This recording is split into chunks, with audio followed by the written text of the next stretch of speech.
Alhamdulillah wassalatu wassalamu ala Rasulillah amma ba'du. Ma'asyiral muslimin wal muslimat rahimakumullah. Pada hakikatnya Allah Subhanahu wa taala telah menakdirkan segala sesuatu sejak 50,000 tahun sebelum diciptakannya langit dan bumi. Rasulullah sallallahu alaihi wasallam bersabda dalam hadis riwayat Muslim dengan sanad yang sahih, Kataballahu maqadiral khalaiq qabla an yakhluqas samawati wal arda bi 50 alf sanah. Allah telah mencatat seluruh takdir makhluk 50,000 tahun sebelum Allah menciptakan langit dan bumi. Bahkan semua itu di dalam rahim kita sebelum kita dilahirkan oleh orang tua kita, oleh ibu kita. Allah pun telah memerintahkan malaikatnya untuk mencatat kembali 4 kalimat kita, yaitu dicatatkan tentang rizki kita, tentang ajal kita, tentang amalan, sengsara atau bahkan bahagianya kita setelah kehidupan di akhirat nanti. Rasulullah sallallahu alaihi wasallam bersabda dalam sebuah hadis diriwayatkan oleh Imam Al-Bukhari dan Muslim dari sahabat Abdullah bin Mas'ud radhiyallahu anhu. Beliau berkata, "Haddatsana Rasulullah sallallahu alaihi wasallam." Rasulullah sallallahu alaihi wasallam telah menceritakan kepada kami, wa huwa as-sadiqul masduq. Inna ahadukum yujma'u khalquhu fi batni ummihi 40 yawman nutfah thumma yakunu 'alaqatan mithla dhalik thumma yakunu mudghatan mithla dhalik thumma yursalu ilayhi al-malak fayanfukhu fihi ar-ruh wa yu'maru bi 4 kalimatin bi kasbi rizqihi wa ajalihi wa 'amalihi wa shaqiyyun aw sa'idun fa wallahi alladhi la ilaha ghayruh inna ahadakum la ya'malu bi 'amali ahli al-jannah hatta ma yakunu bainahu wa bainaha illa dhira' فيسبق عليه الكتاب فيعمل بعمل أهل النار فيدخلها وإن أحدكم ليعمل بعمل أهل النار حتى ما يكون بينه وبينها إلا ذراع فيسبق عليه الكتاب فيعمل بعمل أهل الجنة فيدخلها.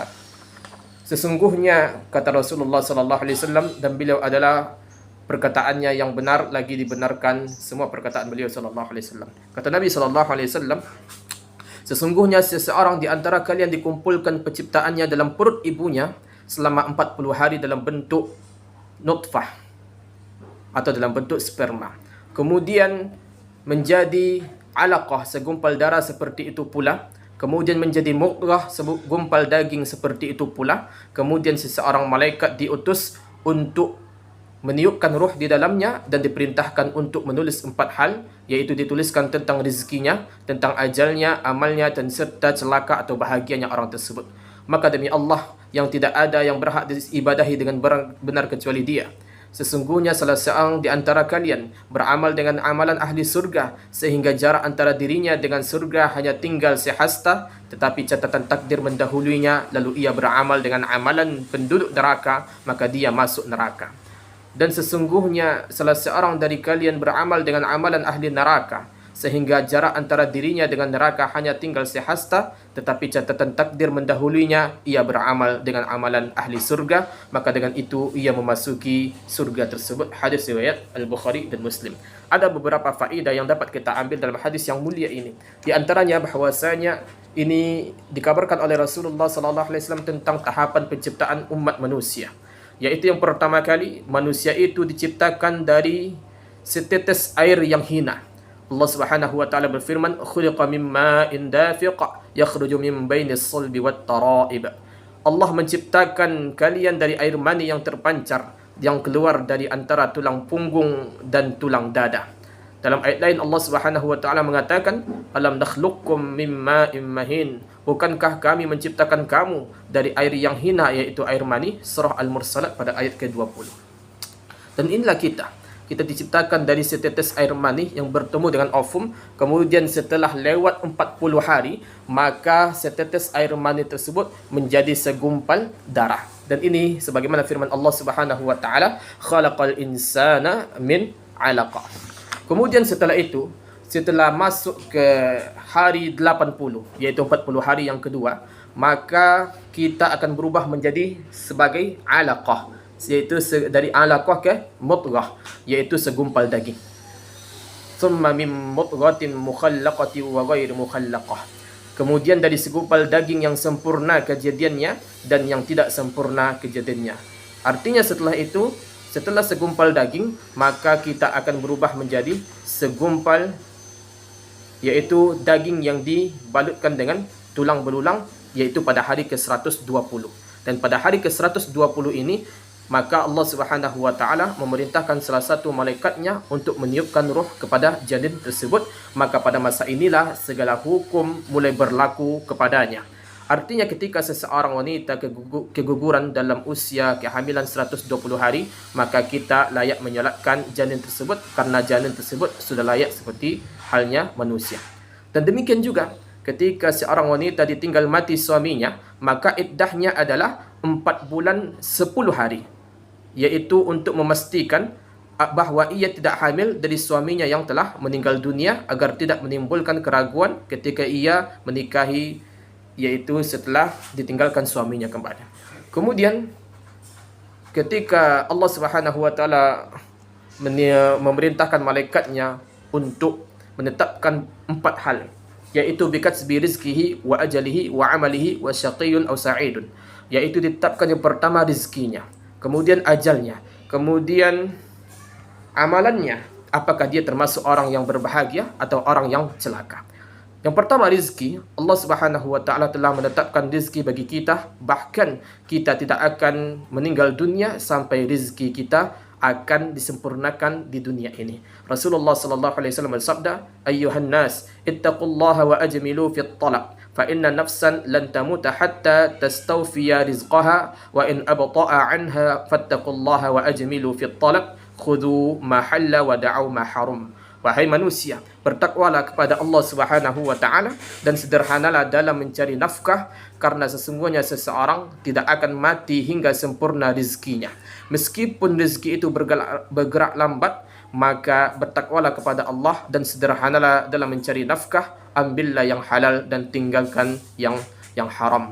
Kemudian, selain daripada itu, selain ditetapkan tentang rezeki kita, juga ditetapkan tentang ajal, kapan seseorang itu akan meninggal dunia. Allah Subhanahu wa taala berfirman, "Walikulli ummatin ajal, fa idza jaa ajaluhum la yastakhiruna sa'atan wa la yastaqdimun." Kemudian juga ditetapkan bagaimana amalannya ketika hidup di dunia. Apakah dia termasuk orang-orang yang celaka atau orang-orang yang berbahagia? Apakah dia termasuk orang-orang yang nanti penghuni surga atau nanti dia termasuk penghuni neraka?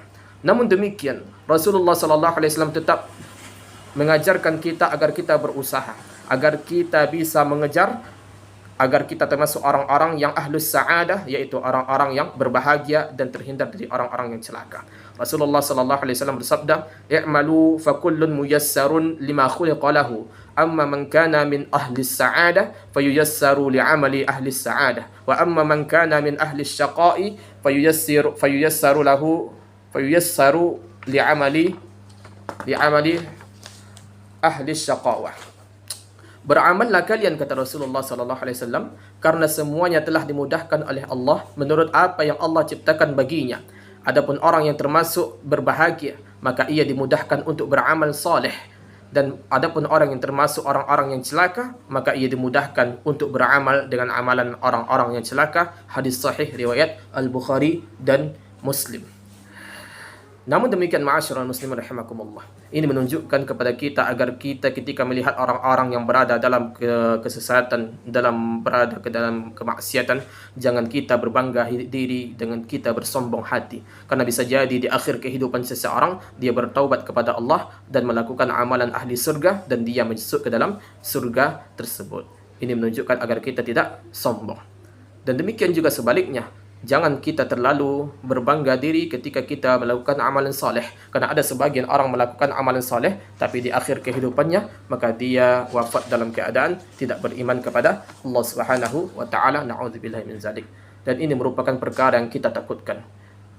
Kenapa ada orang-orang yang melakukan amalan soleh, tapi dia masuk neraka? Ada beberapa sebab.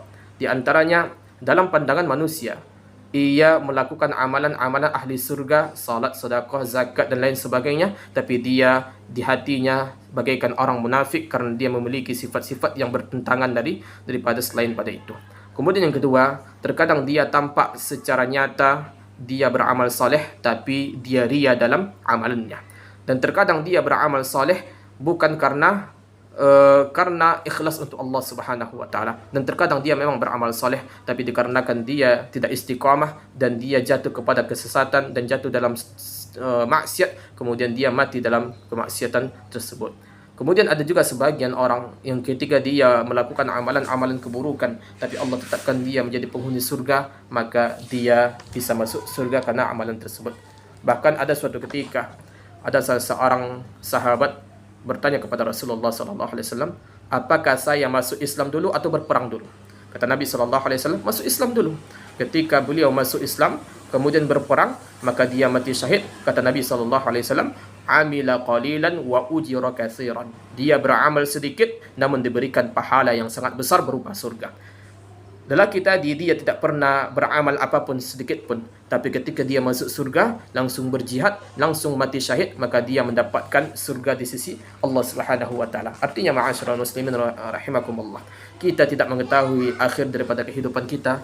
Oleh karena itu, mari kita perbanyak doa kepada Allah Subhanahu wa taala. Ya muqallibal qulub, tsabbit qalbi ala dinik. Aqulu qawli hadza wa astaghfirullaha li wa lakum innahu huwal ghafurur rahim.